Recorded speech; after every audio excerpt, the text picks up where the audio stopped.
Friends, പുതിയൊരു വീഡിയോയിലേക്ക് ഇവർക്ക് സ്വാഗതം.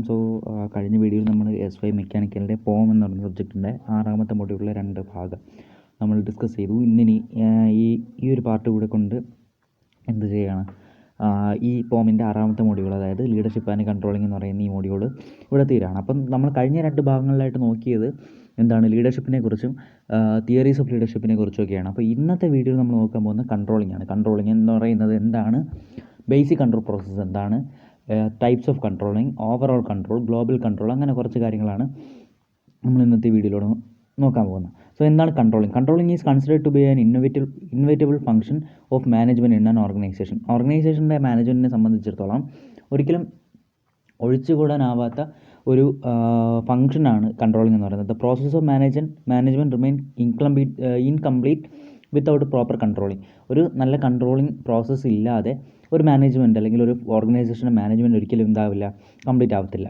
Controlling is a function of management that strives to measures the performance and take the remedial actions. അതായത് എന്താണ്, ഒരു ഓർഗനൈസേഷനെ സംബന്ധിച്ചിടത്തോളം ആ ഓർഗനൈസേഷൻ്റെ പെർഫോമൻസ് എങ്ങനെയാണ്, പ്രൊഡക്ടിവിറ്റി എങ്ങനെയാണ്, പെർഫോമൻസ് എങ്ങനെയാണ്, അത് കുറവോ കൂടുതലോ ആണെങ്കിൽ അതിൻ്റെ റെമഡിയൽ ആക്ഷൻസ്, അതിനെക്കുറിച്ചൊക്കെ പഠിക്കാനുള്ള ഒരു ഫംഗ്ഷനാണ് എന്ത്, കൺട്രോളിംഗ് എന്ന് പറയുന്നത്. It can be concluded that controlling is a process which facilitates measuring the actual performance against a set standard. ഒരു സെറ്റ് ഓഫ് സ്റ്റാൻഡേർഡ്സ്, അതായത് എന്താണ്, നമ്മളൊരു ബെഞ്ച് മാർക്ക് എന്ന് പറയുമല്ലോ, ആ ഒരു ബെഞ്ച് മാർക്കായിട്ടുള്ള സ്റ്റാൻഡേർഡ്സിനെതിരായിട്ട് നമ്മൾ എന്ത് ചെയ്യുന്നു, ആക്ച്വൽ പെർഫോമൻസിനെ ഒന്ന് എന്ത് ചെയ്യുന്നു, കമ്പയർ ചെയ്യുന്നു അല്ലെങ്കിൽ മെഷർ ചെയ്യുന്നു. അതാണ് ആ ഒരു പ്രോസസ്സിനെയാണ് എന്ത് ചെയ്യുന്നത്, കൺട്രോളിംഗ് എന്ന് പറയുന്നത്. സോ ഇതാണ് കൺട്രോളിങ്ങിനെ കുറിച്ചുള്ള ഡെഫിനിഷൻ അല്ലെങ്കിൽ ഇൻട്രൊഡക്ഷൻ എന്ന് പറയാനായിട്ട്. അടുത്തത് എന്താണ് ബേസിക് കൺട്രോൾ പ്രോസസ്സ്. ഒരു കൺട്രോൾ പ്രോസസ്സിൻ്റെ ബേസിക് ഫോം എങ്ങനെയാണ്, എന്തായിരിക്കണം ഒരു ബേസിക് കൺട്രോൾ പ്രോസസ്സ്. ഇതിന് ഡിഫറെൻറ്റ് സ്റ്റേജ് ഉണ്ട്. ആദ്യം ഒരു പെർഫോമൻസ് സ്റ്റാൻഡേർഡ് സെറ്റ് ചെയ്യുന്നു, പിന്നെ ആ പെർഫോമൻസ് ഈ സ്റ്റാൻഡേർഡുമായിട്ട് കമ്പയർ ചെയ്ത് മെഷർ ചെയ്യുന്നു, പിന്നെ അതിനെ സ്റ്റാൻഡേർഡുമായിട്ട് കമ്പയർ ചെയ്യുന്നു, പിന്നെ എന്ത് ചെയ്യുന്നു, ആദ്യം പെർഫോമൻസ് മെഷർ ചെയ്യും, പിന്നെ സ്റ്റാൻഡേർഡ്സുമായിട്ട് കമ്പയർ ചെയ്യും. അപ്പോൾ എന്ത് ചെയ്യും, സ്റ്റാൻഡേർഡ്സും ഈ നമ്മളത് പെർഫോമൻസും തമ്മിലുള്ള ഡീവിയേഷൻ കണ്ടുപിടിക്കും. അപ്പോൾ നമ്മൾ എന്ത് ചെയ്യും, അതിലേക്കുള്ള സ്റ്റാൻഡേർഡ്സിനെ എന്ത് ചെയ്യും, മീറ്റ് ചെയ്ത് യെസ് എന്നാണെന്നുണ്ടെങ്കിൽ നമ്മൾ എന്ത് ചെയ്യുന്നു, നമ്മുടെ ബാക്കിയുള്ള വർക്കുകൾ കണ്ടിന്യൂ ചെയ്യുന്നു.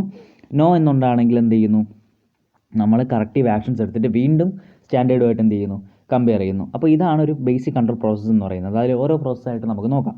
ഒന്നാമത് സെറ്റിംഗ് പെർഫോമൻസ് സ്റ്റാൻഡേർഡ്. ഒരു പെർഫോമൻസ് സ്റ്റാൻഡേർഡ് എന്ത് ചെയ്യുന്നു, സെറ്റ് ചെയ്യുക എന്നുള്ളതാണ് ആദ്യത്തെ ടാസ്ക് എന്ന് പറയുന്നത്. A standard helps maintaining the expectancy level of performance of the target. ഒരു ടാർഗറ്റിലേക്കുള്ള പെർഫോമൻസ് നമ്മൾ എന്ത് ചെയ്യുന്നു, അതിൻ്റെ എക്സ്പെക്റ്റൻസി ലെവൽ എന്ത് ചെയ്യുന്നു, മെയിൻറ്റെയിൻ ചെയ്യാനായിട്ട് ഒരു സ്റ്റാൻഡേർഡ് സഹായിക്കുന്നു.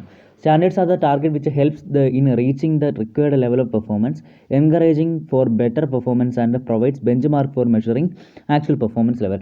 സ്റ്റാൻഡേർഡ് എന്താണ്, ഒരു ടാർഗറ്റാണ്. അതായത് എന്താണ്, ഒരു റിക്വയർഡ് ലെവൽ ഓഫ് പെർഫോമൻസ് എത്തിച്ചേരാനും, പിന്നെ ഒരു ബെറ്റർ പെർഫോമൻസ് എൻകറേജ് ചെയ്യാനും, പിന്നെ എന്താണ്, ഒരു ആക്ച്വൽ പെർഫോമൻസ് ലെവൽ ഒരു മെഷർ ചെയ്യാൻ ഒരു ബെഞ്ച് മാർക്കായിട്ടും എന്താണ്, നമ്മുടെ സ്റ്റാൻഡേർഡ് നിലനിൽക്കുന്നു.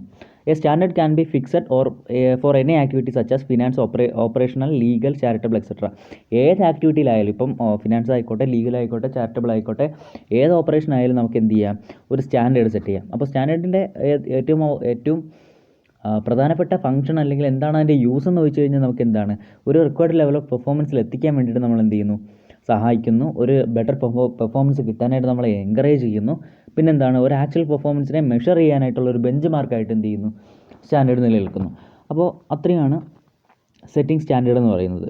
The 4 important factors R against which performance R measured as. അതെന്ന് വെച്ചാൽ നമ്മൾ മിക്കപ്പോഴും അല്ലെങ്കിൽ കൂടുതൽ സമയങ്ങളിൽ നമ്മൾ എടുക്കാവുന്ന സ്റ്റാൻഡേർഡ്സ് എന്ന് പറയുന്നത്, ഒന്നാമത്തെ ക്വാളിറ്റി, പിന്നെ റിക്വയർഡ് ടൈം, കോസ്റ്റ് ഇൻകേർഡ്. അപ്പോൾ എന്താണ്, ഇപ്പം ക്വാണ്ടിറ്റി എന്ന് പറയുന്നത് നമ്മളെ പ്രൊഡക്ഷൻ എത്രത്തോളമുണ്ട്, ക്വാളിറ്റി നമ്മളെ പ്രോഡക്റ്റിൻ്റെ ക്വാളിറ്റി എത്രത്തോളമാണ്, പിന്നെ റിക്വയർഡ് ടൈം നമ്മുടെ എത്രത്തോളം ടൈം ഓഫ് പ്രൊഡക്ഷൻ എത്രത്തോളം കൂടുതലാണ് കുറവാണ്, പിന്നെന്താണ് കോസ്റ്റ് ഇൻകേർഡ് ആ പ്രൊഡക്ഷന് വേണ്ടി നമ്മൾ ചിലവഴിച്ച കോസ്റ്റ് എത്രത്തോളമാണ് എന്നുള്ള കാര്യങ്ങളൊക്കെയാണ് എന്തിൽ വരുന്നത്, സ്റ്റാൻഡേർഡ്സിൽ നമ്മൾ സാധാരണ എടുക്കാറുള്ളത്. രണ്ടാമത് വരുന്നതാണ് മെഷറിംഗ് പെർഫോമൻസ്. നമ്മളിപ്പോൾ സെറ്റിംഗ് സ്റ്റാൻഡേർഡ് പെർഫോമൻസ് സ്റ്റാൻഡേർഡ് കഴിഞ്ഞു, നമ്മൾ എന്ത് ചെയ്യണം, പെർഫോമൻസ് മെഷർ ചെയ്യണം. Measuring performance stage of evaluating the performance. അതായത് ഒരു ഫേമിൻ്റെ പെർഫോമൻസിനെ ഇവാലുവേറ്റ് ചെയ്യുന്ന സ്റ്റേജാണ് എന്ത്, ഈ സ്റ്റേജ് എന്ന് പറയുന്നത്.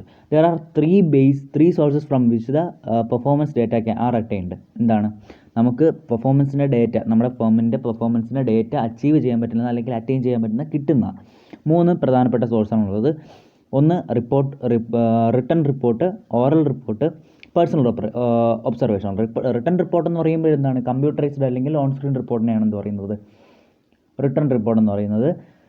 ഒരു കമ്പ്യൂട്ടറിൻ്റെ സഹായത്തോടെ നമുക്ക് എന്ത് ചെയ്യാൻ പറ്റും, ആ ഡേറ്റാസ് എല്ലാം നമുക്ക് ഗ്യാദർ ചെയ്യാൻ പറ്റും, എളുപ്പത്തിൽ തന്നെ ഗ്യാദർ ചെയ്യാൻ പറ്റും. This technology can provide enormous benefits to manager in presenting written reports.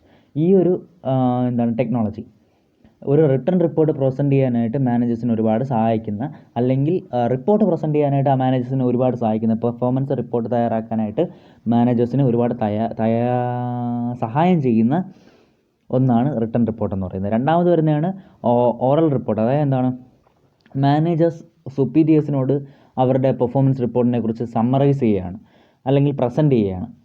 അതാണ് എന്തെന്ന് പറയുന്നത്, ഓറൽ റിപ്പോർട്ട് എന്ന് പറയുന്നത്. മൂന്നാമത് പറയുന്നത് പേഴ്സണൽ ഒബ്സർവേഷനാണ്. അതായത് എന്താണ്, ഓരോ പ്രോസസ്സ് നടക്കുമ്പോൾ അതിലുണ്ടാകുന്ന മെത്തേഡ്സ്, അല്ലെങ്കിൽ അഡോപ്റ്റ് ചെയ്യുന്ന മെത്തേഡ്സ്, ആക്ടിവിറ്റീസ്, അതിനെക്കുറിച്ചെല്ലാം നമ്മൾ എന്ത് ചെയ്യണം, അല്ലെങ്കിൽ ഒരു മാനേജർ എന്ത് ചെയ്തിരിക്കണം, വീക്ഷിച്ചിരിക്കണം, അല്ലെങ്കിൽ പേഴ്സണലി ഒബ്സർവ് ചെയ്തിരിക്കണം. This depicts the exact picture of situation without loopholes. എന്താണ്, ഒരു പ്രോസസ്സ് നമ്മൾ കാണുമ്പോഴേക്കും അതിൽ ലൂപ്പ് ഹോൾസ് ഇല്ലാതെ നമുക്ക് എന്ത് ചെയ്യാൻ പറ്റും, ആ ഒരു സിറ്റുവേഷൻ്റെ എക്സാക്ട് പിക്ചർ നമുക്ക് കിട്ടും.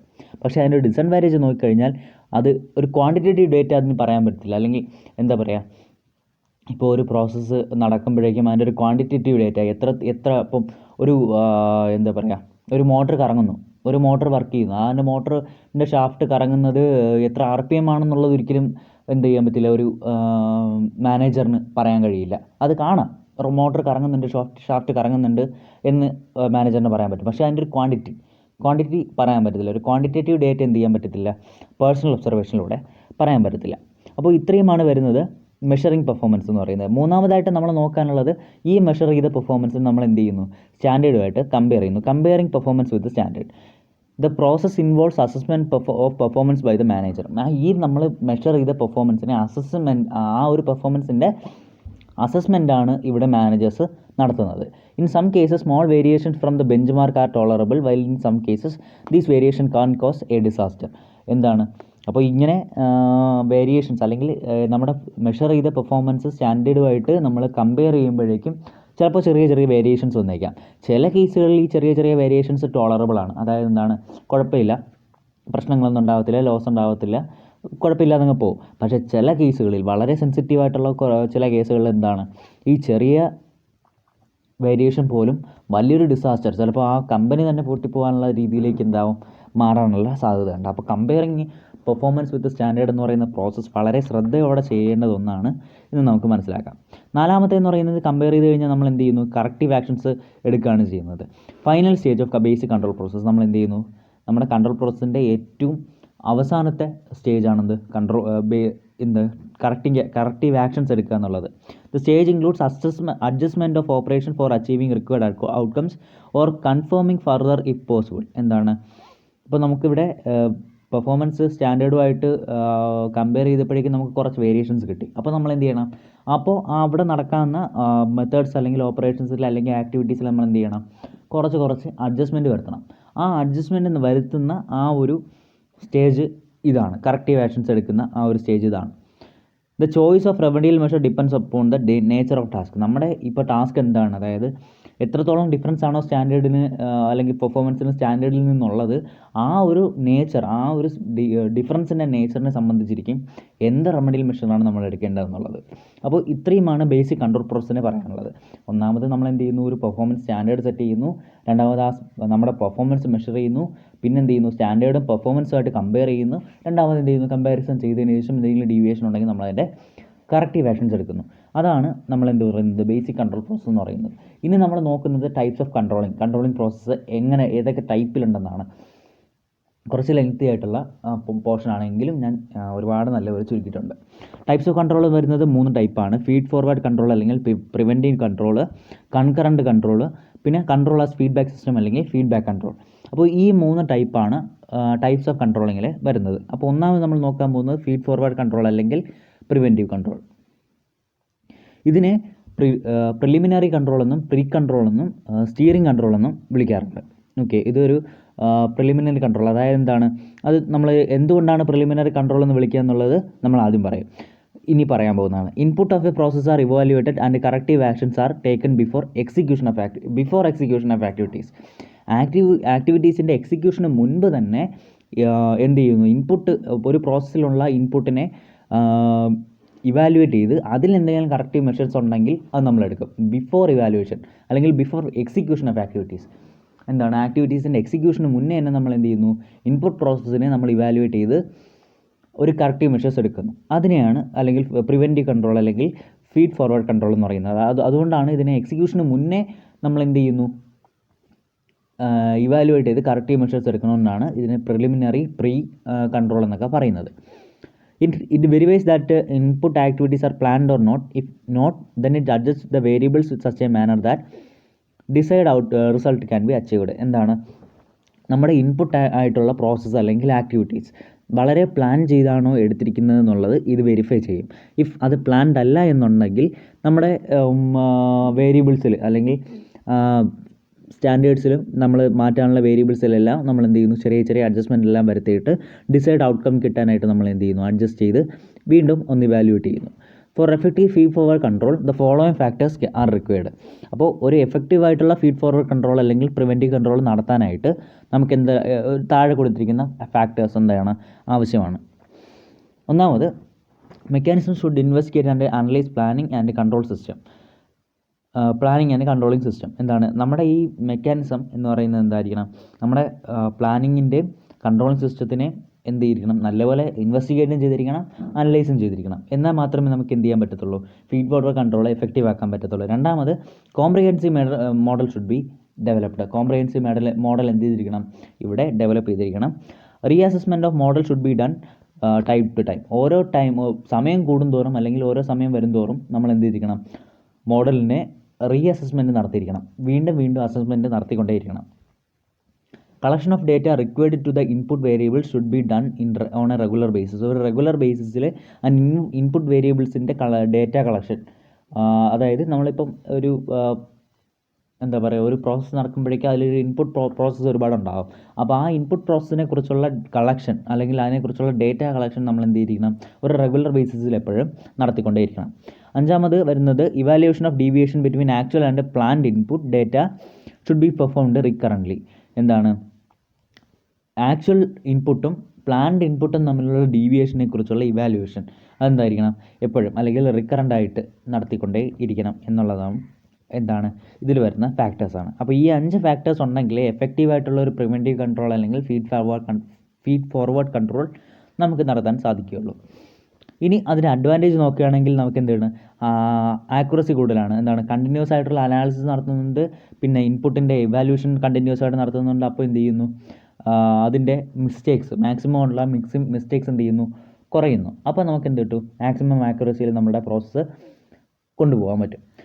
രണ്ടാമത്, സെൽഫ് കൺട്രോൾ എന്ന് പറയുമ്പോൾ എന്താണ്, ഇൻക്രീസ് ഇൻ എഫിഷ്യൻസി. നമ്മുടെ ഈ ആക്യുറസി കൂടുന്തോറും അല്ലെങ്കിൽ എഫിഷ്യൻസി കൂടുന്തോറും എന്ത് ചെയ്യുന്നു, സെൽഫ് കൺട്രോൾ കൂടുന്നു. അതായത് സെൽഫ് കൺട്രോൾ എന്ന് പറയുമ്പോഴേക്കും ഓരോ ടൈമിലും ഓരോ കൺട്രോൾ അല്ലെങ്കിൽ ഓരോ പ്രോസസ്സിനെ നമ്മൾ എന്ത് ചെയ്യുകയാണ്, ഇവാലുവേറ്റ് ചെയ്ത് കൺട്രോൾ ചെയ്യുകയാണ്. അപ്പോൾ എന്താണ്, സെൽഫ് കൺട്രോളിനെ അത് പ്രൊമോട്ട് ചെയ്യുന്നു.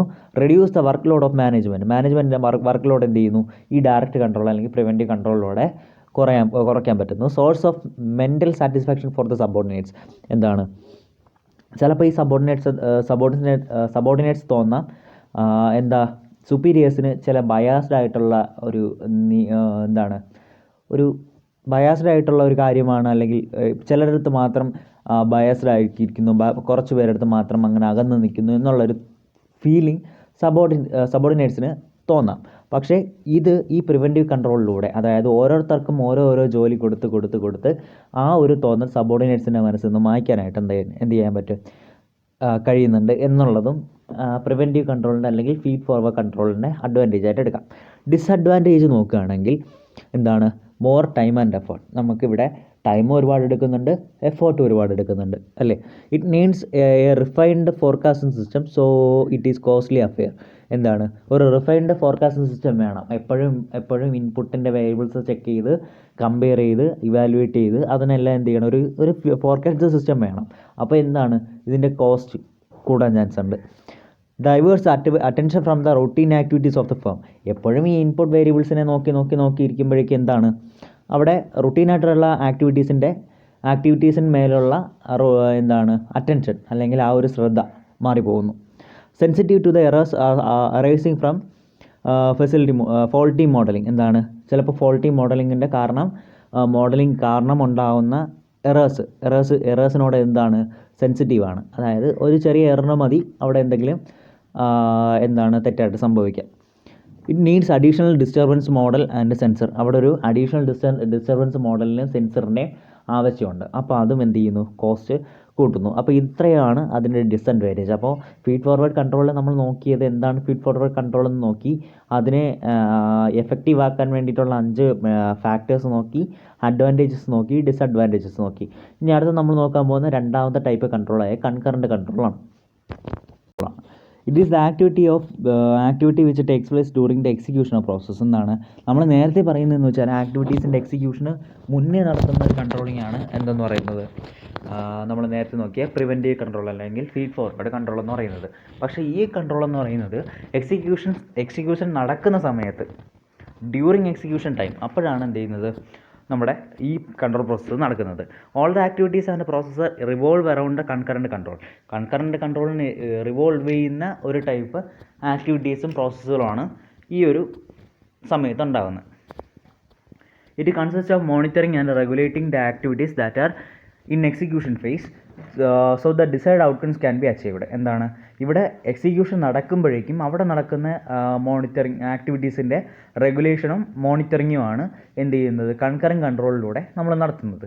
അതുകൊണ്ട് തന്നെ നമുക്ക് എന്ത് ചെയ്യാം, ആ എക്സിക്യൂഷനിൽ നിന്ന് ഡിസൈഡ് ആയിട്ടുള്ള ഒരു ഔട്ട്കം നമുക്ക് കിട്ടാനായിട്ട് സാധിക്കും.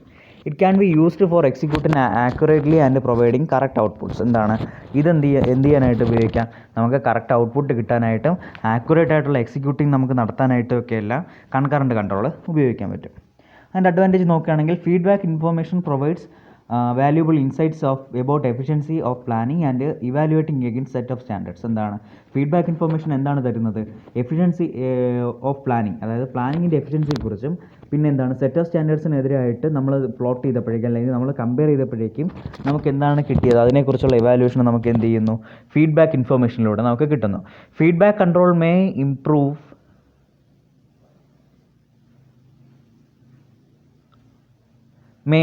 the motivation level of personnel by appraising the performance in a right manner. എന്താണ്, ഫീഡ്ബാക്ക് കൺട്രോളിലൂടെ നമുക്ക് എന്ത് ചെയ്യാം, ഒരു പേഴ്സണലിൻ്റെ ലെവൽ ഓഫ് മോട്ടിവേഷൻ ലെവൽ നമുക്ക് കൂട്ടാൻ പറ്റും. അപ്രൈസിങ് ദയർ പെർഫോമൻസ്, അതായത് എന്താണ്, അവർ ചെയ്ത പെർഫോമൻസ് അല്ലെങ്കിൽ അവർ ചെയ്ത ആക്ടിവിറ്റീസ് റൈറ്റ് മാനർ അല്ലെങ്കിൽ നല്ല രീതിയിൽ ചെയ്തു എന്നുള്ള കാര്യം അവരെക്കുറിച്ച് നമുക്ക് എന്ത് ചെയ്യാം, നല്ലത് പറഞ്ഞ് അവരെ നമുക്ക് മോട്ടിവേറ്റ് ചെയ്യാൻ പറ്റും. ഡിസഡ്വാൻറ്റേജ് നോക്കുകയാണെങ്കിൽ എന്താണ്, there is no clear description about the standards at each checkpoint. ഓരോ ചെക്ക് പോയിന്റിലും എത്രത്തോളം സ്റ്റാൻഡേർഡാണ് നമ്മൾ ഉപയോഗിക്കുന്നത് അല്ലെങ്കിൽ ഏതെല്ലാം സ്റ്റാൻഡേർഡാണ് നമ്മൾ ഉപയോഗിക്കുന്നത് എന്നുള്ളതിൻ്റെ ക്ലിയർ ആയിട്ടുള്ള അല്ലെങ്കിൽ ക്ലാരിറ്റി ഉള്ള ഒരു ഡിസ്ക്രിപ്ഷൻ എന്ത് ചെയ്യുന്നില്ല, നമുക്ക് തരുന്നില്ല. There are only A series of evaluation are performed during the process. എന്താണ്, ഇവാലുവേഷൻ അല്ലെങ്കിൽ എക്സിക്യൂഷൻ നടക്കുന്ന സമയത്ത് എന്താണ്, ഒരു സീരീസ് ഓഫ് ഇവാലുവേഷൻ മാത്രമാണ് എന്ത് ചെയ്യുന്നത് അവിടെ നടക്കുന്നത്. Comprehensive and in-depth knowledge about the task and their relation with results is needed in concurrent control. എന്താണ്, ഓരോ പ്രോസസ്സിലും അല്ലെങ്കിൽ ഓരോ ടാസ്കിലും അതിൻ്റെ റിസൾട്ടുമായിട്ടുള്ള അതിൻ്റെ ആ റിലേഷനെക്കുറിച്ച് എന്ത് ചെയ്യണം, കോംപ്രിഹെൻസീവ് ആയിട്ടുള്ള അല്ലെങ്കിൽ ഇൻഡെപ്ത് ആയിട്ടുള്ള ഒരു നോളജ് എന്തിനു വേണം, കൺകറൻറ്റ് കൺട്രോളിന് വേണം. എന്നാൽ മാത്രമേ നമുക്കവിടെ ആ ഒരു ഇവാലുവേഷൻ അല്ലെങ്കിൽ ആ ഒരു കമ്പയറിങ് നമുക്കവിടെ നടത്താൻ പറ്റുന്നുള്ളൂ. By the time the manager gets the information damage may have occurred. എന്താണ്, നമുക്കിവിടെ ഇവാലുവേഷൻ നടന്ന് കൺട്രോൾ പ്രോസസ്സൊക്കെ നടന്ന് നമുക്ക് മാനേജറിനോട് നമുക്കിത് ചെന്ന് പറയുകയാണ് എന്തോ ഡാമേജ് ഉണ്ട് അല്ലെങ്കിൽ എന്തെങ്കിലും ഫോൾട്ട് പറ്റിയിട്ടുണ്ട് എന്ന് മാനേജർ അറിയുമ്പോഴേക്കും എന്താണ്, ഡാമേജ് അവിടെ ഒരുപക്ഷെ അവിടെ നടന്ന് കഴിഞ്ഞേക്കാം എന്നുള്ളതും ഇതിൻ്റെ ഡിസഡ്വാൻറ്റേജ് ആയിട്ട് പറയാവുന്നതാണ്. അടുത്തത് ഫീഡ്ബാക്ക് കൺട്രോളാണ്. ഫീഡ്ബാക്ക് കൺട്രോൾ എന്ന് പറയുമ്പോഴേക്കും നമുക്ക് ആ പേരിൽ തന്നെ നമുക്ക് മനസ്സിലാവാം ഒരു ഫീഡ്ബാക്ക് അവിടെ ഉണ്ട് എന്ന് വെച്ചാൽ ഒരു ഔട്ട്പുട്ടിൽ നിന്നൊരു ചെറിയ പോർഷൻ എന്തായിട്ട് പോകുന്നുണ്ട്, തിരിച്ച് ഇൻപുട്ടിലേക്ക് പോകുന്നുണ്ട്. Feedback control evaluates the result and matches dum with pre defined results. Feedback control എന്താണ്? റിസൾട്ടാണ്. അതായത് എക്സിക്യൂഷന് ശേഷം ആണ് എന്ത് നടത്തുന്നത്? ഫീഡ്ബാക്ക് കൺട്രോൾ നടത്തുന്നത്. എന്താണ്? നമ്മുടെ എക്സിക്യൂഷന് ശേഷം നമുക്ക് കിട്ടുന്ന റിസൾട്ട് എന്ത് ചെയ്യുന്നു? ഒരു പ്രീ ഡിഫൈൻഡ് റിസൾട്ടുമായിട്ട് നമുക്ക് എന്ത് ചെയ്യുന്നു? ഒരു മാച്ച് ചെയ്യുന്നു അല്ലെങ്കിൽ കമ്പയർ ചെയ്യുന്നു. അതാണ് ഫീഡ്ബാക്ക് കൺട്രോൾ നടത്തുന്നത്. This type is exercised after evaluation of the process. നമ്മുടെ പ്രോസസ്സിൻ്റെ ഇവാലുവേഷൻ അല്ലെങ്കിൽ എക്സിക്യൂഷൻ കഴിഞ്ഞതിന് ശേഷമാണ് നമ്മൾ എന്ത് ചെയ്യുന്നത്? ഈ കൺട്രോൾ പ്രോസസ്സ് നമ്മൾ നടത്തുന്നത്. It is also called post action control or output control. അതുകൊണ്ട് തന്നെ ഇതിന് എന്തെന്ന് പറയുന്നു? പോസ്റ്റ് ആക്ഷൻ കൺട്രോൾ എന്നും ഔട്ട്പുട്ട് കൺട്രോൾ എന്നും പറയാറുണ്ട്. സോ ഇതാണ് അതിൻ്റെ ഫ്ലോ ചാർട്ട്. ആക്ച്വൽ പെർഫോമൻസ് എന്ത് ചെയ്യുന്നു? നമ്മളൊരു ഡിസൈഡ് പെർഫോമൻസുമായിട്ട് നമ്മൾ എന്ത് ചെയ്യുന്നു? കമ്പയർ ചെയ്യുന്നു. അപ്പോൾ അവിടെ ഡീവിയേഷൻ നമുക്ക് കിട്ടുമ്പോഴേക്കും അതിൻ്റെ മെഷർമെൻറ്റ് അല്ലെങ്കിൽ ആ ഡീവിയേഷൻ നമ്മൾ മെഷർ ചെയ്യുന്നു. Analysis of reasons of deviation. ആ ഡീവിയേഷൻ്റെ അനാലിസിസ് എന്ത് ചെയ്യുന്നു? നടത്തുന്നു. അതായത് എന്തുകൊണ്ടാണ് ആ ഡീവിയേഷൻ അവിടെ വരുന്നത്, അതിൻ്റെ റീസൺസ്, അതൊക്കെ നമ്മളവിടെ അനാലിസിസ് ചെയ്യുന്നു. പിന്നെ അതിന് വേണ്ടിയിട്ടുള്ള കറക്റ്റീവ് ആക്ഷൻസ് എടുത്തിട്ട് വീണ്ടും എന്ത് ചെയ്യുന്നു? നമ്മൾ ആക്ച്വൽ പെർഫോമൻസിലോട്ട് പോകുന്നു. അതാണ് എന്ത് ചെയ്യുന്നത്? ഫീഡ്ബാക്ക് കൺട്രോളിൽ നടക്കുന്നത്. അഡ്വാൻറ്റേജ് നോക്കുകയാണെങ്കിൽ valuable insights can be that help in planning for future. എന്താണ്? നമ്മുടെ ഇതിന് ശേഷമുള്ള ഓരോ ആക്ടിവിറ്റീസ്, ഫ്യൂച്ചർ ആക്ടിവിറ്റീസിനെല്ലാം നമുക്ക് എന്ത് ചെയ്യാൻ പറ്റും? ഒരു കാഴ്ചപ്പാട് കിട്ടും, ഒരു നേർക്കാഴ്ച കിട്ടും. എന്തെല്ലാമാണ് ഇവിടെ ചെയ്യേണ്ടത്, എന്തെല്ലാം ചെയ്യാൻ പാടില്ല എന്നുള്ളതിൻ്റെ ഒരു നേർക്കാഴ്ച നമുക്ക് കിട്ടും. Provides information about the performance of employees എത്രത്തോളം നല്ല രീതിയിൽ പെർഫോം ചെയ്യുന്നു, അല്ലെങ്കിൽ എങ്ങനെയാണ് അവർ പെർഫോം ചെയ്തത്, ആ ഒരു മോട്ടിവേഷൻ ലെവൽ എങ്ങനെ, അങ്ങനെയുള്ള കാര്യങ്ങളെല്ലാം നമുക്ക് എന്തിൽ നിന്ന് കിട്ടും? ഈ ഫീഡ്ബാക്ക് കൺട്രോളിൽ നിന്ന് കിട്ടും. The variance from the set standards is measured on the basis which the corrective measures are taken. എന്താണ്? ഈ സെറ്റ് സ്റ്റാൻഡേർഡ്, അതായത് എന്താണ്, നമ്മൾ സെറ്റ് ചെയ്ത് വെച്ചിരിക്കുന്ന സ്റ്റാൻഡേർഡ് മെഷേഴ്സിൽ നിന്നും നമ്മൾ ഔട്ട്പുട്ടിന് കിട്ടിയിരിക്കുന്ന ആ ഒരു വേരിയൻസ് അല്ലെങ്കിൽ ആ ഒരു ഡീവിയേഷൻ, അത് വെച്ചിട്ടാണ് നമ്മൾ എന്ത് ചെയ്യുന്നത്? കറക്റ്റീവ് മെഷേഴ്സ് എടുക്കുന്നത്. അപ്പോൾ നമുക്ക് എന്ത് ചെയ്യാം? മാക്സിമം കറക്റ്റായിട്ടുള്ള ഔട്ട്പുട്ട് നമുക്ക് കിട്ടാം, അല്ലെങ്കിൽ ഫ്യൂച്ചറിന് നമുക്കത് എഫക്റ്റീവ് ആവാം. Improves the motivation level of a personal by letting them know about the effectiveness of their performance. ഒരു എംപ്ലോയിയെ അവരുടെ പെർഫോമൻസിൻ്റെ എഫക്റ്റീവ്നെസ് അവരുടെ അടുത്ത് പറഞ്ഞ് മനസ്സിലാക്കി എന്ത് ചെയ്യാം? അവരെ മോട്ടിവേറ്റ് ചെയ്യാം, അല്ലേ? അപ്പോൾ ഇത്രയാണ് അതിൻ്റെ അഡ്വാൻറ്റേജ് ആയിട്ട് വരുന്നത്. ഇനി അടുത്ത ഡിസഡ്വാൻറ്റേജ് എന്ന് പറയുമ്പോഴേക്ക് information about the error is informed after the error has already happened. എന്താണ്? നമ്മളിവിടെ എക്സിക്യൂഷൻ കഴിഞ്ഞതിന് ശേഷമാണ് എന്ത് ചെയ്യുന്നത്? കൺട്രോൾ പ്രോസസ്സ് നടക്കുന്നത്. അപ്പോൾ കൺട്രോൾ പ്രോസസ്സ് നടക്കുമ്പോഴേക്കും എന്ത് ചെയ്യാണ്? അവിടെ ആക്ച്വലി അവിടെ ഒരു എറർ നടന്നു കഴിഞ്ഞു, അല്ലേ? ഇനി അവിടെ ഒരു എറർ നടന്നു കഴിഞ്ഞു. ഇനിയിപ്പം നമുക്ക് ആ എറർ ക്ലാരിഫൈ ചെയ്യണമെങ്കിൽ അതിനുശേഷം വീണ്ടും ഒരു ഫീഡ്ബാക്ക് കൺട്രോൾ വഴി അല്ലെങ്കിൽ ഒരു ഫീഡ്ബാക്ക് വഴി ഒന്നേന്ന് ഇൻപുട്ട് ചെയ്തത് പറഞ്ഞാൽ, അല്ലെങ്കിൽ ഇനി അടുത്ത ഫ്യൂച്ചറായിട്ട് വരുന്ന അല്ലെങ്കിൽ ഇനി ചെയ്യാൻ പോകുന്ന ആക്ടിവിറ്റീസിൽ മാത്രമേ നമുക്ക് എന്ത് ചെയ്യാൻ പറ്റത്തുള്ളൂ? ആ എററിനെ ക്ലാരിഫൈ ചെയ്യാൻ പറ്റത്തുള്ളൂ. രണ്ടാമത് വരുന്ന implementation of remedial takes more amount of time. എന്താണ്? നമുക്കിവിടെ ഇപ്പോൾ നമുക്കൊരു എറർ കിട്ടി. ആ എറർ കിട്ടിയതിന് ശേഷം നമ്മൾ വീണ്ടും ആ ഒരു പ്രോസസ്സ് അല്ലെങ്കിൽ ആ ഒരു പ്രോസസ്സ് നമ്മൾ നടത്തണമെങ്കിൽ നമുക്ക് എന്ത് ചെയ്യണം? ഒരുപാട് ടൈം വേണ്ടി വരും. ആ പ്രോസസ്സ് എല്ലാം നടന്ന് വീണ്ടും ഒന്ന് ഇവാലുവേറ്റ് ചെയ്യുമ്പോഴേക്കും ഒരുപാട് ടൈം വേണ്ടി വരും. അപ്പോൾ ഈ ഒരു കാര്യത്തിന് അല്ലെങ്കിൽ ഈ ഒരു ഫീഡ്ബാക്ക് കൺട്രോളിന് ഒരുപാട് ടൈം ആവശ്യമുണ്ടെന്നുള്ളതും ഒരു ഡിസഡ്വാൻറ്റേജ് ആണ്. അടുത്ത വരുന്നതാണ് ഓവറോൾ കൺട്രോൾ. ഓവറോൾ കൺട്രോൾ എന്ന് പറയുമ്പോഴേക്കും എന്താണ്? ഒരു ഓർഗനൈസേഷൻ്റെ ഓവറോൾ പെർഫോമൻസിനെ മെഷർ ചെയ്യുന്ന കൺട്രോൾ മെത്തേഡ്സ് അതിനെയാണ് എന്ത് ചെയ്യുന്നത്? ഓവറോൾ കൺട്രോൾ എന്ന് പറയുന്നത്. Many control devices has been evolved besides partial control methods for measuring overall methods of an organisation. It is very essential to have check or control over the overall performance. എന്താണ്? ഒരു overall പെർഫോമൻസിന് വേണ്ടിയിട്ടുള്ള ഒരു control അല്ലെങ്കിൽ അവിടെ ഒരു check എന്താണ്? വളരെ അത്യാവശ്യമായിട്ടുള്ള കാര്യമാണ് ഒരു ഓർഗനൈസേഷനെ സംബന്ധിച്ചിടത്തോളം. Various reasons for control for overall performance are. അപ്പോൾ നമ്മൾ എന്തിനാണ് ഓവറോൾ പെർഫോമൻസ് നടക്കുന്നത്, അതിന് വേണ്ടിയിട്ടുള്ള കാരണങ്ങൾ എന്തെല്ലാമാണെന്നാണ് താഴേക്ക് പറയുന്നത്. Total combined efforts of an area manager can be analysed and measured with the help of overall control. എന്താണ്? ഒരു ഏരിയ മാനേജറിൻ്റെ കമ്പൈൻഡ് എഫേർട്സ് എത്രത്തോളമാണെന്ന് നമുക്ക് എന്ത് ചെയ്യാൻ പറ്റും? അനലൈസ് ചെയ്യാൻ പറ്റും. ആൻഡ് മെഷേർഡ് വിത്ത്, അത് അനലൈസ് ചെയ്ത് നമുക്ക് എന്ത് ചെയ്യാൻ പറ്റും? അതിനെ അളക്കാൻ, അല്ലെങ്കിൽ ആ എത്രത്തോളമാണ് അവരുടെ എഫേർട്ട് എന്നുള്ളത് നമുക്ക് എന്ത് ചെയ്യാൻ പറ്റും? മെഷർ ചെയ്ത് പറയാൻ പറ്റും. എങ്ങനെ? ഓവറോൾ കൺട്രോളിലൂടെ. രണ്ടാമത്, organization must exercise overall control so as to ensure and implement overall planned structure for the entire organisation.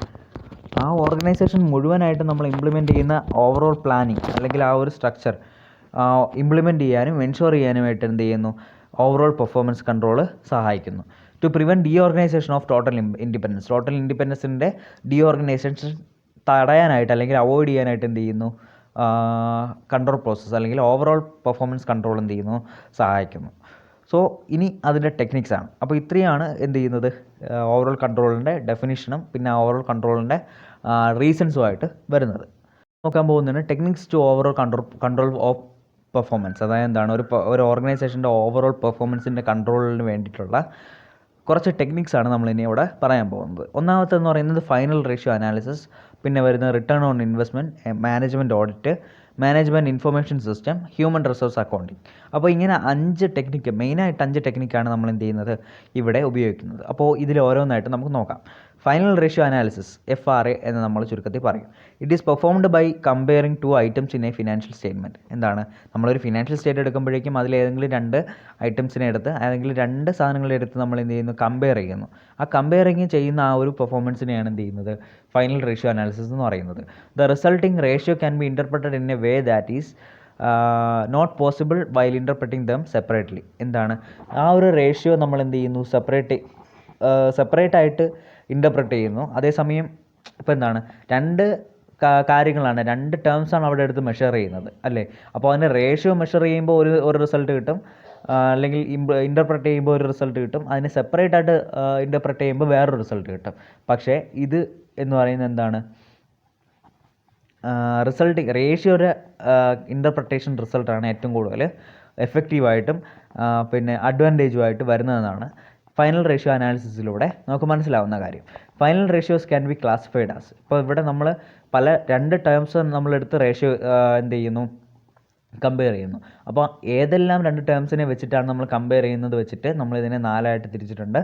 Profitability ratio, liquidity ratio, management efficiency ratio, leverage ratio. ഇങ്ങനെ 4 എണ്ണമായിട്ടാണ് എന്ത് ചെയ്യുന്നത് ഫൈനൽ റേഷ്യോ അനാലിസിസിനെ ഫൈനൽ റേഷ്യോസിനെ classify ചെയ്തിട്ടുള്ളത്. അപ്പോൾ ഒന്നാമത്തെയാണ് profitability ratio.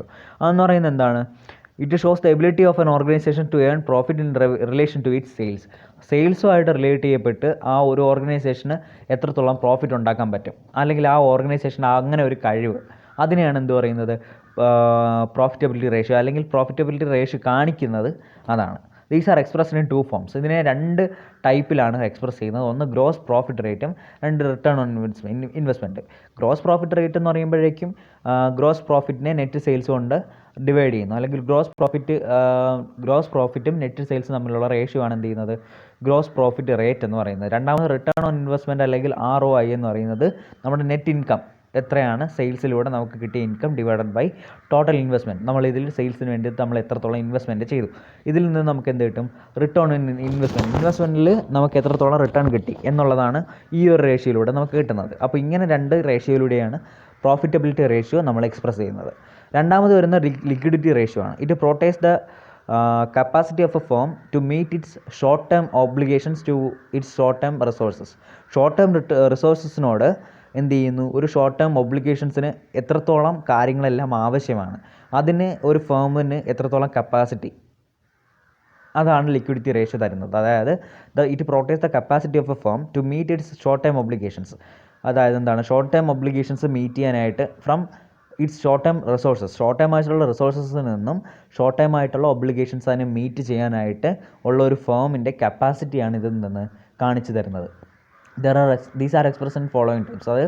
അതും എങ്ങനെ ഒരു 3 ടൈപ്പായിട്ടാണ് നമ്മൾ എക്സ്പ്രസ് ചെയ്യുന്നത്. ഒന്നാമത്തെ കറണ്ട് റേഷ്യോ എന്ന് പറയുമ്പോൾ നമ്മൾ current assets divided by current liabilities. Asset എന്ന് പറയുമ്പോഴേക്കും എന്താണ്, അസറ്റും ലയബിലിറ്റീസും എന്ന് പറയുന്നത് നമ്മൾ കഴിഞ്ഞ വർഷം നമ്മൾ എന്തിലാണ് പഠിച്ചത്, ബിസിനസ് എക്കണോമിക്സ് പഠിച്ചിട്ടുണ്ട് അല്ലേ. അപ്പോൾ കറണ്ട് അസറ്റും ഡിവൈഡഡ് ബൈ കറണ്ട് ലയബിലിറ്റീസാണ് current ratio. Acid test ratio എന്ന് പറയുന്നത് quick asset divide by current liabilities. Cash ratio എന്ന് പറയുന്നത് cash plus marketable securities divided by current liabilities. അങ്ങനെ ഈ 3 ടൈപ്പായിട്ടാണ്, അല്ലെങ്കിൽ 3 ടേംസിലായിട്ടാണ് എന്ത് ചെയ്യുന്നത് ലിക്വിഡിറ്റി റേഷ്യോ എക്സ്പ്രസ് ചെയ്യുന്നത്. ഇനി അടുത്ത വരുന്നതാണ് മാനേജ്മെൻറ്റ് എഫിഷ്യൻസി റേഷ്യോ. ഇതും ഇങ്ങനെ 2 ടൈപ്പായിട്ട് എക്സ്പ്രസ് ചെയ്യുന്നുണ്ട്. മാനേജ്മെൻറ്റ് എഫിഷ്യൻസി റേഷ്യോ എന്താണെന്ന് ചോദിച്ചു കഴിഞ്ഞാൽ measures the efficiency of the asset employed in that is speed of asset being converted into cash. എന്താണ് എഫിഷ്യൻസി ഓഫ് അസറ്റ്സ്, അതാണ് ഇവിടെ എന്ത് ചെയ്യുന്നത് ഇവാലുവേറ്റ് ചെയ്യുന്നത്. അല്ലെങ്കിൽ എന്താണ് അസറ്റ് എത്ര പെട്ടെന്നാണ് അത് ക്യാഷായിട്ട് കൺവേർട്ട് ചെയ്യുന്നത്, അതാണ് എന്ത് ചെയ്യുന്നത് മാനേജ്മെൻറ്റ് എഫിഷ്യൻസി റേഷ്യോയിലൂടെ നമുക്ക് കിട്ടുന്നത്. അതായത് എന്താണ് അസറ്റ് എംപ്ലോയ്മെൻറ്റ് അല്ലെങ്കിൽ അസറ്റ്സിൻ്റെ എഫിഷ്യൻസി, അതാണ് നമ്മളിവിടെ മെഷർ ചെയ്യുന്നത്. ഇതിനെ 2 ടൈപ്പായിട്ടാണ് എന്ത് ചെയ്യുന്നത്, എക്സ്പ്രസ് ചെയ്യുന്നത്. ഒന്നാമത്തെ ഇൻവെൻറ്ററി ടേൺ ഓവർ റേഷ്യോ, അതായത് cost of sales divide by average inventory ആണ് ഇൻവെൻറ്ററി ടേൺ ഓവർ റേഷ്യോ എന്ന് പറയുന്നത്. റിസീവബിൾ 3 ആയിട്ടാണ് കേട്ടോ. Okay, receivable turnover ratio എന്ന് പറയുന്നത് receivable turnover ratio is equal to net credit sales divide by average account receivable. അങ്ങനെയാണ് receivable control turnover ratio കണ്ടുപിടിക്കുന്നത്. മൂന്നാമത് total asset turnover. Total asset turnover എന്ന് പറയുമ്പോൾ net sales divide by total investment made. അപ്പോൾ ഇതാണ് എന്താണ് 3 type management efficiency ratio എന്ന് പറയുന്നത്. 4ാമത് വരുന്നതാണ് ലിവറേജ് റേഷ്യോ. ലിവറേജ് റേഷ്യോ എന്ന് പറയുമ്പോഴേക്ക് it indicates the long term solvency position of a firm that is indication of relative amount of fund supplied by others. എന്താണ്, മറ്റുള്ളവർ നമുക്ക് എത്രത്തോളം ഫണ്ട് സപ്ലൈ ചെയ്യുന്നു അതിൻ്റെ ഒരു റിലേറ്റീവ് എമൗണ്ടിനെയാണ് എന്ത് ചെയ്യുന്നത്, ഇത് ഇൻഡിക്കേറ്റ് ചെയ്യുന്നത്.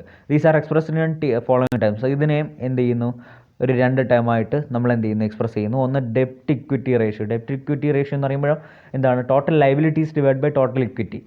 അതാണ് എന്ത് ഡെപ്റ്റ് ഇക്വിറ്റി റേഷ്യോ എന്ന് പറയുന്നത്. 2 ഇൻട്രസ്റ്റ് കവറേജ് റേഷ്യോ എന്ന് പറയുമ്പോഴേക്കും earnings before interest and taxes, അതായത് ഇൻട്രസ്റ്റും ടാക്സസും എടുക്കുന്നതിന് മുന്നേ നമ്മുടെ earnings divided by interest expense. അതാണ് എന്താണെന്ന് പറയുന്നത് ഇൻട്രസ്റ്റ് കവറേജ് റേഷ്യോ. അങ്ങനെ 4 ടൈപ്പിലാണ് നമ്മൾ എന്ത് ചെയ്യുന്നത്, 4 ടൈപ്പിലാണ് നമ്മൾ ഫൈനൽ റേഷ്യോ അനാലിസിസ് നടത്തുന്നത്. പ്രോഫിറ്റബിലിറ്റി റേഷ്യോ, പിന്നെ liquidity ratio, management efficiency ratio, പിന്നെ വരുന്നത് എന്താണ്, ലെവറേജ് റേഷ്യോ. നമ്മൾ രണ്ടാമത് നോക്കാൻ പോകുന്ന റിട്ടേൺ ഓൺ ഇൻവെസ്റ്റ്മെൻറ്റ് അല്ലെങ്കിൽ ROI ആണ്. ROI എന്താണ്, ഒരു ഫേമിൻ്റെ ഓവറോൾ പെർഫോമൻസ് കിട്ടാനുള്ള ഒരു ബ്രോഡ്കാസ്റ്റ് മെഷറാണ് എന്തെന്ന് പറയുന്നത് റിട്ടേൺ ഓൺ ഇൻവെസ്റ്റ്മെൻറ്റ് അല്ലെങ്കിൽ ROI എന്ന് പറയുന്നത്. It is used to measure the efficiency of the company. ഒരു കമ്പനിയുടെ എഫിഷ്യൻസി എത്രത്തോളമാണ് എന്ന് മെഷർ ചെയ്യാനായിട്ടാണ് നമ്മൾ ROI ഉപയോഗിക്കുന്നത്. ROI can be calculated on the basis of 3 factors. 3 ഫാക്ടേഴ്സിൻ്റെ ബേസിസിലാണ് നമ്മൾ എന്ത് ചെയ്യുന്നത്, ROI കാൽക്കുലേറ്റ് ചെയ്യുന്നത്. ഒന്നാമത്തെ investment turnover. Investment turnover എന്ന് പറയുമ്പോഴേക്കും sales divide by capital employed. Capital employed എന്ന് പറയുമ്പോഴേക്കും investment. Sales divide by investment ആണ് ഇൻവെസ്റ്റ്മെൻറ്റ് ടേൺ ഓവർ എന്ന് പറയുന്നത്. നേരത്തെ നമ്മൾ നോക്കിയിരുന്നില്ലേ. ഓക്കെ, ഇൻവെസ്റ്റ്മെൻറ്റ് ടേൺ ഓവർ എന്ന് പറയുന്നത് പെർസെൻറ്റേജ് ഓഫ് പ്രോഫിറ്റ് സെയിൽസ്.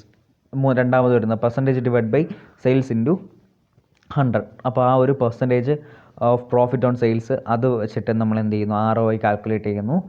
മൂന്നാമത് വരുന്ന റിട്ടേൺ ഓൺ ക്യാപിറ്റൽ എംപ്ലോയിഡ്, അതായത് എന്താണ്, profit divide by capital employed, അതായത് profit divide by investment into 100. അതിനെയാണ് എന്ത് ചെയ്യുന്നത്, റിട്ടേൺ ഓൺ ക്യാപിറ്റൽ എംപ്ലോയിഡ് എന്ന് പറയുന്നത്. ഇതിൻ്റെ അഡ്വാൻറ്റേജ്, ROIയുടെ അഡ്വാൻറ്റേജ് നോക്കിക്കഴിഞ്ഞാൽ എന്ത് ചെയ്യുന്നു, ബിസിനസ്സിൻ്റെ എഫിഷ്യൻസി നമുക്കിവിടെ കാണിച്ചു തരുന്നു. Place a wider role in the top management for budget decisions. എത്രത്തോളം ബഡ്ജറ്റ് വേണം അല്ലെങ്കിൽ ബഡ്ജറ്റിനെ കുറിച്ചുള്ള ഡിസിഷൻസ് എടുക്കാനായിട്ട് നമ്മൾ എന്ത് ചെയ്യുന്നു, ടോപ്പ് മാനേജ്മെൻറ്റിനെ സഹായിക്കുന്ന ഒരു ഫാക്ടറാണ് ROI. പിന്നെ used for inter departmental comparison നടത്താൻ വേണ്ടിയിട്ട് നമ്മൾ എന്ത് ചെയ്യുന്നു, ROI ഉപയോഗിക്കുന്നു. Used for comparing other companies, മറ്റുള്ള കമ്പനീസുമായിട്ട് ഇപ്പോൾ നമ്മുടെ കമ്പനിയെ കമ്പയർ ചെയ്യാനായിട്ടും നമ്മുടെ പെർഫോമൻസ് അവരുടെ പെർഫോമൻസ് തമ്മിൽ കമ്പയർ ചെയ്ത് ഏതാണ് ബെറ്റർ എന്ന് നമുക്ക് കാണിച്ചു തരുന്നത് എന്താണ്, ROI സഹായിക്കുന്നു. Gives idea for analysis and decisions to bring about effective changes in financial policies. Financial പോളിസീസിൽ എഫക്റ്റീവായിട്ടുള്ള ചേഞ്ചസ് എങ്ങനെ കൊണ്ടുവരണം, അതിനുള്ള ഐഡിയ, അനാലിസിസ്, ഡിസിഷൻ, അതിനെക്കുറിച്ചുള്ള ഒരു ഐഡിയ കിട്ടാനായിട്ട് എന്ത് ചെയ്യുന്നു, ROI സഹായിക്കുന്നു. ലിമിറ്റേഷൻസ് നോക്കുകയാണെങ്കിൽ എന്താണ്, ഇൻവെൻട്രി വാല്യുവേഷൻ, ഡിപ്രീസിയേഷൻ എന്നീ ഫാക്ടേഴ്സ് എന്ത് ചെയ്യുന്നില്ല, അവിടെ കൺസിഡർ ചെയ്യുന്നില്ല. Managers may not be interested in business activities in high ROI rate. ഇപ്പം നമുക്കിവിടെ റിട്ടേൺ ഓൺ ഇൻവെസ്റ്റ്മെൻറ്റ് റേറ്റ് എന്ന് പറയുന്നത് വളരെ കൂടുതലാണെങ്കിൽ അതിനുശേഷം മാനേജേഴ്സ് എന്ത് ചെയ്യുന്നില്ല, നമ്മുടെ ബിസിനസ് ആക്ടിവിറ്റീസിൽ ചിലപ്പോൾ മാനേജേഴ്സ് എന്ത് ചെയ്യുന്നില്ല, ഇൻട്രസ്റ്റ് കാണിക്കാറില്ല. ROI is not correct judgement for financial analysis on high and low profits. എന്താണ്, ഇപ്പോൾ ഇവിടെ വളരെ കൂടിയ പ്രോഫിറ്റും വളരെ കുറഞ്ഞ പ്രോഫിറ്റുമാണ് ഇപ്പോൾ ഒരു കമ്പനിയിൽ ഉള്ളതെങ്കിൽ ROI വെച്ചിട്ട് നമുക്ക് എന്ത് ചെയ്യാൻ പറ്റില്ല, ഫിനാൻഷ്യൽ അനാലിസിസ് വെച്ചിട്ട് ഒരു പെർഫെക്റ്റ് ആയിട്ടുള്ള ജഡ്ജ്മെൻറ്റ് നമുക്ക് കൊണ്ടുവരാൻ പറ്റത്തില്ല എന്നുള്ളത് നമുക്ക് ഇവിടെ ROIയുടെ ലിമിറ്റേഷൻസ് ആയിട്ട് പറയാനുള്ളതുണ്ട്. അപ്പോൾ ഇത്രയാണ് ROI എന്ന് പറയുന്ന technique four control for overall performance. Okay, അപ്പോൾ മൂന്നാമത് വരുന്നതാണ് മാനേജ്മെൻറ്റ് ഓഡിറ്റ്. മാനേജ്മെൻറ്റ് ഓഡിറ്റ് എന്ന് പറയുമ്പോഴേക്കും എന്താണ്, ഓഡിറ്റാണ്. അതായത് എക്സ്റ്റേണലായിട്ടും ഇൻറ്റേർണലായിട്ടും ഉള്ളൊരു ഓഡിറ്റർ വന്ന് നമ്മുടെ മാനേജറിനെ എന്ത് ചെയ്യുന്നു, മാനേജ്മെൻറ്റിനെ അല്ലെങ്കിൽ നമ്മുടെ ഫേമിനെ എന്ത് ചെയ്യുന്നു, ഓഡിറ്റ് ചെയ്യുന്നു. അതാണ് audit is performed by the organisation to ensure that its assets are properly safeguarded and its financial records are reliably kept. എന്താണ് ഓഡിറ്റ് എന്ന് നോക്കുകയാണെങ്കിൽ ഒരു ഓർഗനൈസേഷനിലുള്ള അസറ്റ്സ് എല്ലാം എന്താണ് പ്രോപ്പറായിട്ട് സേഫ് ഗാർഡ് ചെയ്തിട്ടുണ്ടോ, പിന്നെന്താണ് നോക്കുന്നത്, ഫിനാൻഷ്യൽ റെക്കോർഡ്സ് എല്ലാം വിശ്വസ്തമായ കൈകളിലാണോ എന്നുള്ള കാര്യങ്ങളെല്ലാം എന്ത് ചെയ്യുന്നു, ഈ ഒരു ഓഡിറ്റിലൂടെ ഒരു ഓർഗനൈസേഷന് മനസ്സിലാവുന്നു. It concentrates on operations of the organisation. It is also known as operational audit. എന്താണ് ഒരു ഓർഗനൈസേഷനിൽ എന്തെല്ലാം കാര്യങ്ങളാണ് നടക്കുന്നത്, എന്തെല്ലാം ആക്ടിവിറ്റീസ് അവിടെ നടക്കുന്നു എന്നുള്ള കാര്യങ്ങളാണ് അവിടെ എന്ത് ചെയ്യുന്നത്, നോക്കുന്നത്, അല്ലെങ്കിൽ ഓഡിറ്റിങ്ങിലൂടെ നോക്കുന്നത്. അതുകൊണ്ട് തന്നെ ഇതിനെ വിളിക്കുന്നത് ഓപ്പറേഷണൽ ഓഡിറ്റിംഗ് എന്നാണ്. സോ ഇത് 2 ടൈപ്പ് ഉണ്ട്, ഇൻറ്റേർണൽ ഓഡിറ്റും എക്സ്റ്റേണൽ ഓഡിറ്റും. പേരിൽ തന്നെ നമുക്ക് മനസ്സിലാക്കാം, ഇൻറ്റേർണൽ ഓഡിറ്റ് എന്ന് പറയുമ്പോഴേക്കും ഒരു ഓർഗനൈസേഷൻ അകത്തുള്ള ഒരാൾ തന്നെയായിരിക്കും അവിടെ ഓഡിറ്റർ എന്ന് പറയുന്നത്. അവിടെ എന്താണ് നമ്മുടെ ഒബ്ജക്റ്റീവ്സ്, പിന്നെ policies, plans, procedure, use of authority, പിന്നെ അപ്രീഷ്യൽ പോളിസീസ്, പിന്നെ അപ്രൈസിങ് പോളിസീസ്, പിന്നെ quality of control, quality and performance of managers. ഇതൊക്കെയാണ് നമ്മൾ എന്ത് ചെയ്യുന്നത്, ഒരു ഇൻറ്റേർണൽ ഓഡിറ്റർ വന്ന് ഇൻറ്റേർണൽ ഓഡിറ്റിങ്ങിലൂടെ മനസ്സിലാക്കുന്നത്. ആ ഫേമിനകത്തുള്ള കുറച്ച് കാര്യങ്ങൾ, എത്രത്തോളം എഫിഷ്യൻ്റ് ആയിട്ടാണ് മാനേജേഴ്സ് വർക്ക് ചെയ്യുന്നത്, പിന്നെ അപ്രൈസിങ് പോളിസീസ് എന്തെല്ലാമാണ്, പ്ലാൻ എന്തെല്ലാമാണ്, ഫ്യൂച്ചർ പ്ലാൻസ് എന്താണ്, പ്രൊസീജിയേഴ്സ് എന്താണ്, അങ്ങനെയുള്ള കാര്യങ്ങളെല്ലാം അതോറിറ്റി എത്രത്തോളം യൂസേജ് ചെയ്യുന്നുണ്ട് എന്നുള്ള കാര്യങ്ങളെല്ലാം എന്ത് ചെയ്യുന്നു, ഇൻറ്റേർണൽ ഓഡിറ്റിലൂടെ ഒരു ഇൻറ്റേർണൽ ഓഡിറ്റർ വന്ന് മനസ്സിലാക്കുന്നു. Management is responsible for taking the corrective action. അപ്പോൾ ഇങ്ങനെ ഒരു ഇൻറ്റേർണൽ ഓഡിറ്റിലൂടെ ഒരു ഓഡിറ്റ് റിപ്പോർട്ട് കിട്ടിക്കഴിഞ്ഞാൽ അവിടെ എന്തെങ്കിലും കറക്റ്റീവ് മെഷേഴ്സ് വേണമെന്നുണ്ടെങ്കിൽ അവിടെ റെമഡിയൽ മെഷേഴ്സ് എടുക്കേണ്ടത് ആരാണ്, മാനേജ്മെൻറ്റാണ്. അതേസമയം എക്സ്റ്റേണൽ ഓഡിറ്റ് എന്ന് പറയുമ്പോഴേക്കും നമ്മുടെ ഓർഗനൈസേഷന് പുറത്തുള്ള ഒരാളാണ് വന്ന് ഓഡിറ്റ് ചെയ്യുന്നത്. അയാളെ എക്സ്റ്റേണൽ ഓഡിറ്റർ എന്ന് വിളിക്കുന്നു. It is careful examination of accounts, financial statement, assets and liabilities. എന്താണ് നമ്മുടെ മാനേജ്മെൻറ്റിനുള്ള accounts, financial statement, asset, liability, ഇതിനെക്കുറിച്ചെല്ലാം ഒരു കെയർഫുൾ എക്സാമിനേഷനാണ് എന്ത് ചെയ്യുന്നത്, എക്സ്റ്റേണൽ ഓഡിറ്റിങ്ങിലൂടെ നടത്തുന്നത്. It is done by an external auditor. ഓർഗനൈസേഷന് പുറത്തുള്ള ഒരാൾ വന്നിട്ടാണ് എന്ത് ചെയ്യുന്നത്, ഈ ഒരു ഓഡിറ്റ് നടത്തുന്നത്. It is major systematic against fraud within the organisation. ആ ഒരു ഓർഗനൈസേഷനകത്ത് എന്തെങ്കിലും ഫ്രോഡുലൻ്റ് ആയിട്ടുള്ള പ്രോഗ്രാംസ് അല്ലെങ്കിൽ ആക്ടിവിറ്റീസ് എന്തെങ്കിലും നടക്കുന്നുണ്ടെങ്കിൽ ഒരു മേജർ സിസ്റ്റമാറ്റിക് ആയിട്ട് അതിനെതിരെയുള്ള ഒരു സിസ്റ്റമാറ്റിക് പ്രോസസ്സായിട്ട് നമുക്ക് എന്ത് ചെയ്യാം, എക്സ്റ്റേണൽ ഓഡിറ്റിനെ കണക്കാക്കാം. അപ്പോൾ ഇത്രയുമാണ് മാനേജ്മെൻറ്റ് ഓഡിറ്റ് അല്ലെങ്കിൽ മാനേജ്മെൻറ്റ് ഓഡിറ്റിൽ പറയാനുള്ളത്. 2 ടൈപ്പ് ഉണ്ട്. എന്താണ് മാനേജ്മെൻറ്റ് ഓഡിറ്റ് എന്ന് പറയുക, എന്നിട്ട് എന്ത് ചെയ്യുക, 2 ടൈപ്പ് ഓഡിറ്റിംഗ് എങ്ങനെയാണ്, എന്തൊക്കെയാണ് അതിൻ്റെ സ്പെഷ്യാലിറ്റി എന്നുള്ളതും പറയണം. ഓക്കെ, ഇനി നമ്മൾ നോക്കാൻ പോകുന്നത് MIS, അതായത് management information system. MIS is an integrated user machine system for providing information to support operation, management and decision making function of an organisation. ഒരു ഓർഗനൈസേഷൻ്റെ decision making function, management, operations, അതിനെക്കുറിച്ചെല്ലാം എന്ത് ചെയ്യുന്നു, സപ്പോർട്ട് ചെയ്യുന്ന അല്ലെങ്കിൽ ആ സപ്പോർട്ടിനെ കുറിച്ചുള്ള ഇൻഫർമേഷൻ പ്രൊവൈഡ് ചെയ്യുന്ന ഒരു യൂസർ മെഷീൻ ഇൻ്റഗ്രേറ്റഡ് സിസ്റ്റം. അതാണ് MIS അല്ലെങ്കിൽ മാനേജ്മെൻറ്റ് ഇൻഫർമേഷൻ സിസ്റ്റം എന്ന് പറയുന്നത്.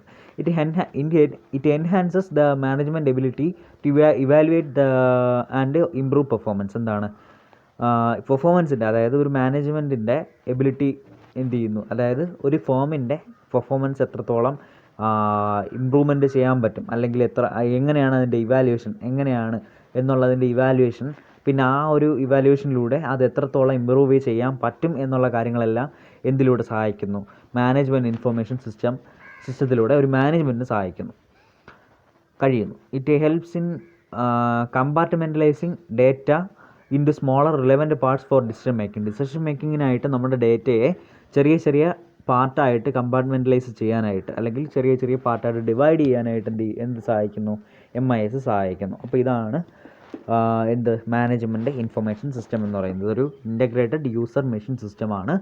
എന്ത് ചെയ്യുന്നു, ഓർഗനൈസേഷൻ്റെ ഡിസിഷൻ മേക്കിംഗ് ഫങ്ഷൻസിലും മാനേജ്മെൻറ്റ് ഫങ്ഷൻസിലും എല്ലാം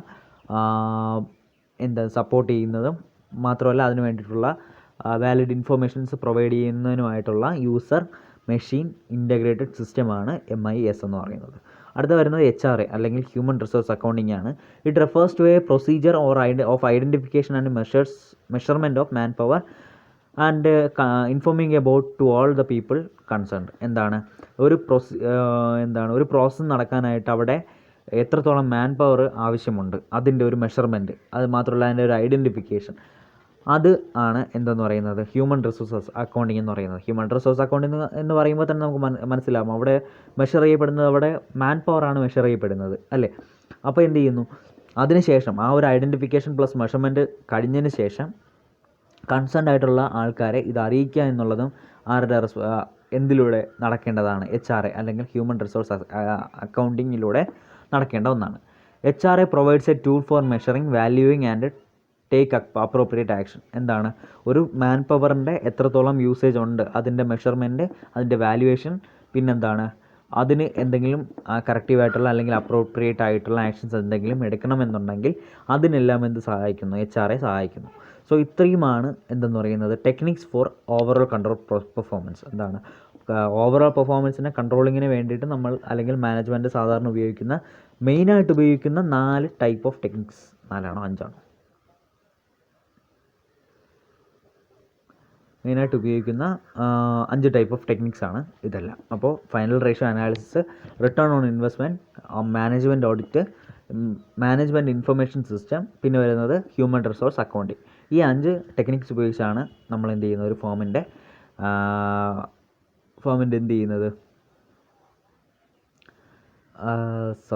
ഫേമിൻ്റെ ഓവറോൾ പെർഫോമൻസ് കൺട്രോൾ ചെയ്യുന്നത്. ഓക്കെ, ഇനി നമ്മൾ അടുത്ത് നോക്കാൻ പോകുന്നത് ഗ്ലോബൽ കൺട്രോളിംഗ് ആണ്. ഇതാണ് നമ്മുടെ പാഠത്തിൻ്റെ അവസാന ഭാഗം.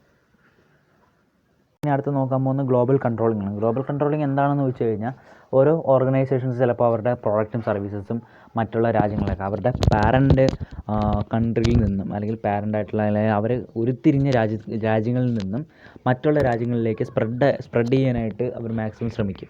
അതായത് അവരുടെ ബിസിനസ് സാമ്രാജ്യം ഒന്ന് വർദ്ധിപ്പിക്കാനായിട്ട് അല്ലെങ്കിൽ എക്സ്പാൻഡ് ചെയ്യാനായിട്ട് ശ്രമിക്കും. ആ സമയത്ത് അവരുടെ അവരുടെ എംപ്ലോയീസൊക്കെ ചിലപ്പോൾ അങ്ങോട്ട് പോവേണ്ടി വരും, പല രാജ്യങ്ങളിലേക്ക് പോവേണ്ടി വരും. ചിലപ്പോൾ അതിൻ്റെ പ്രോഡക്റ്റ് മറ്റുള്ള രാജ്യങ്ങളിലേക്ക് പരിചയപ്പെടുത്താനുള്ള ആ ഒരു ഡിഫിക്കൽട്ടീസ്, അങ്ങനെ വരുന്ന കുറച്ച് പ്രോബ്ലംസ്, അതെല്ലാം ആണ് ഗ്ലോബൽ കൺട്രോളിങ്. അതിനെയാണ് ഗ്ലോബൽ ബിസിനസ്സിങ് എന്ന് പറയുന്നത്. അപ്പോൾ ഇങ്ങനെയുള്ള കാര്യങ്ങൾ ഇങ്ങനെ കുറച്ച് പ്രോബ്ലംസ് അറൈസ് ചെയ്യുന്നു, അതിനെക്കുറിച്ചുള്ള കൺട്രോളിങ്ങും കാര്യങ്ങളെല്ലാമാണ് നമ്മൾ എന്ത് ചെയ്യുന്നത് ഗ്ലോബൽ കൺട്രോളിങ്ങിലൂടെ പറയുന്നത്. അപ്പോൾ ഇവിടെ ഒരുപാട് റിസ്ക് ഉണ്ട്. ഇപ്പോൾ എംപ്ലോയീസിൻ്റെ ആയാലും എംപ്ലോയീസ് അങ്ങോട്ടും ഇങ്ങോട്ടും ഒക്കെ രാജ്യങ്ങളിലേക്ക് മാറുമ്പോഴേക്കും അവരുടെ കൾച്ചർ, പിന്നെ അവിടെ വരുന്ന ലിംഗ്വിസ്റ്റിക് പ്രോബ്ലംസ്, അതെല്ലാം ഗ്ലോബൽ കൺട്രോളിങ്ങിലൂടെ മാറ്റാൻ സാധിക്കുന്ന അല്ലെങ്കിൽ ഗ്ലോബൽ കൺട്രോളിങ്ങിൽ വരുന്ന കാര്യങ്ങളാണ് ഇതെന്ന് പറയുന്നത്. സോ ഇതിൽ 2 ടൈപ്പ് ഓഫ് ഗ്ലോബൽ കൺട്രോളിംഗ് ഉണ്ട്. ഗ്ലോബൽ ബിസിനസ്സിൻ്റെ 2 ടൈപ്പ് ഓഫ് കൺട്രോളുണ്ട്. അതായത് ഇൻറ്റേർണൽ ആൻഡ് എക്സ്റ്റേർണൽ കൺട്രോളും ഡയറക്റ്റ് ആൻഡ് ഇൻഡയറക്റ്റ് കൺട്രോളും. അപ്പോൾ ഇൻറ്റേർണൽ ആൻഡ് എക്സ്റ്റേർണൽ കൺട്രോൾ എന്താണെന്ന് വെച്ച് കഴിഞ്ഞാൽ അതിലാദ്യം ഇൻറ്റേർണൽ കൺട്രോൾ ആദ്യം പറയാം. ഒരു ഗ്ലോബൽ എൻ്റർപ്രൈസ് അല്ലെങ്കിൽ ഒരു ഓർഗനൈസേഷൻ എന്ത് ചെയ്തു, ലോകം മുഴുവനായിട്ട് അവരുടെ ബിസിനസ് വ്യാപിപ്പിച്ചിരിക്കുന്നു അല്ലെങ്കിൽ എക്സ്പാൻഡ് ചെയ്തിരിക്കുന്നു.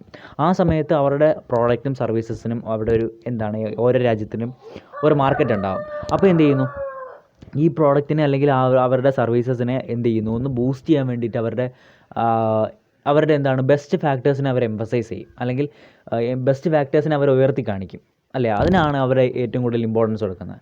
അങ്ങനത്തെ ടൈപ്പ് ഓഫ് ഇൻറ്റേർണൽ കൺട്രോളിങ്ങിന് അല്ലെങ്കിൽ ഗ്ലോബൽ കൺട്രോളിങ്ങിനെയാണ് ഇൻറ്റേർണൽ കൺട്രോളിംഗ് എന്ന് പറയുന്നത്.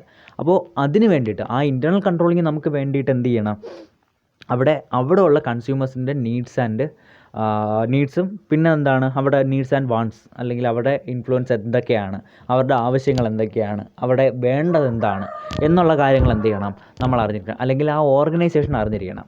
അപ്പോൾ ആ ഓർഗനൈസേഷൻ അങ്ങനെ അറിയാൻ വേണ്ടിയിട്ടുള്ള കൺട്രോൾ പ്രോസസ്സാണ് എക്സ്റ്റേണൽ കൺട്രോൾ എന്ന് പറയുന്നത്. എക്സ്റ്റേണൽ കൺട്രോൾ എന്ന് വെച്ച് കഴിഞ്ഞാൽ എന്ത് പറയാം, A global enterprise discovers needs and wants of consumers and then adopt suitable steps four fulfilling them through external control. അപ്പോൾ എക്സ്റ്റേണൽ കൺട്രോളിലൂടെ ഒരു ഫേം എന്താണ് ചെയ്യുന്നത്, അവരുടെ അപ്പോൾ ഒരു രാജ്യങ്ങളിലേക്ക് അവരുടെ ബിസിനസ് എക്സ്പാൻഡ് ചെയ്തു. അപ്പോൾ അവിടെയുള്ള ആൾക്കാരുടെ അവിടെയുള്ള നേറ്റീവ്സിൻ്റെ എന്ത് ചെയ്യുന്നു, അവരുടെ നീഡ്സ് ആൻഡ് വാണ്ട്സ് അവർ മനസ്സിലാക്കുന്നു. അപ്പോൾ അത് എന്ത് ചെയ്യുന്നു, എക്സ്റ്റേണൽ കൺട്രോളിലൂടെ അത് ഫുൾഫിൽ ചെയ്ത് കൊടുക്കണം, അല്ലെങ്കിൽ നമ്മുടെ പ്രോഡക്റ്റ്സ് ആൻഡ് സർവീസസിലൂടെ നമുക്ക് എന്ത് ചെയ്ത് കൊടുക്കാം, അത് ഫുൾഫിൽ ചെയ്ത് കൊടുക്കാം. അതാണ് നമ്മൾ എന്ത് ചെയ്യുന്നത്, എക്സ്റ്റേണൽ കൺട്രോളിലൂടെ ചെയ്യുന്നത്. രണ്ടാമത് വരുന്നതാണ് ഡയറക്റ്റ് ആൻഡ് ഇൻഡയറക്റ്റ് കൺട്രോൾ. എന്താണ് ഒരു ഡയറക്റ്റ് കൺട്രോൾ മെത്തേഡ് ആണെങ്കിൽ operations conduct in the firm are monitored with the help of a personal or face to face meetings.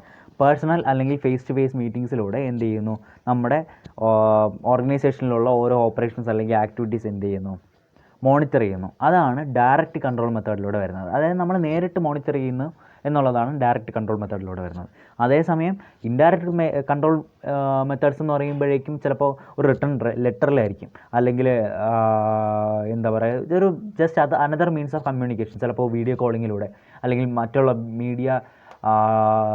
മീഡിയയിലൂടെയെല്ലാം എന്ത് ചെയ്യുന്നു, ഒരു ഓവർസീസ് ബിസിനസ്സിനെ നമ്മൾ കൺട്രോൾ ചെയ്യുന്നു. അതിനെയാണ് നമ്മൾ എന്ത് ചെയ്യുന്നത്, ഇൻഡയറക്റ്റ് കൺട്രോൾ എന്ന് പറയുന്നത്. Various modes of return form of communication for controlling overseas business activities. എന്ത് ചെയ്യുന്നു, ചിലപ്പോൾ റിട്ടേൺ ഫോം ആയിരിക്കും, ചിലപ്പോൾ എന്ത് ചെയ്യുക, other types of communication, media കമ്മ്യൂണിക്കേഷനിലൂടെ ആയിരിക്കും, വീഡിയോ കോളിംഗ്, വീഡിയോ കോൺഫറൻസ്, അങ്ങനെയുള്ള കാര്യങ്ങളിലൂടെ എല്ലാമുള്ള കൺട്രോളിംഗ് ആണ് എന്ത് പറയുന്നത്, ഇൻഡയറക്റ്റ് കൺട്രോൾ എന്ന് പറയുന്നത്. ഇനി നമ്മൾ നോക്കാൻ പോകുന്നത് എന്താണ്, ഗ്ലോബൽ കൺട്രോളിങ്ങിൻ്റെ ചാലഞ്ചസ്.